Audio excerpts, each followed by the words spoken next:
Al Baix Maestrat, els productors d'oli mil·lenari busquen oliveres monumentals abandonades. Volen tornar-les a cultivar i augmentar-ne la producció. Es vol evitar situacions com la d'enguany, en què la mala collita ha impedit cobrir la demanda internacional. Prop de 5.000 exemplars d'oliveres mil·lenàries, però només 800 donen oli. Una producció escassa a la qual cal afegir la mala campanya d'enguany. Només 1.500 litres per a 15 empreses certificades. El mercat està demandant molt més oli del que nosaltres podem oferir. L'objectiu és intentar, si podem, multiplicar per 10 la producció d'aquest any. Els productors han començat a buscar finques abandonades per a tornar-les a cultivar. A Amador ja han aconseguit més d'un centenar. Paguen els propietaris i normalment en un alquiler.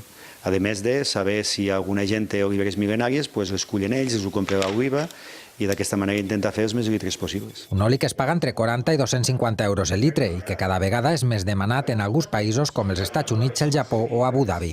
Los amargs, los dolços, són molt equilibrats. Cada any la baixa producció i els tractaments més cars fa que s'abandonen una desena d'oliveres monumentals.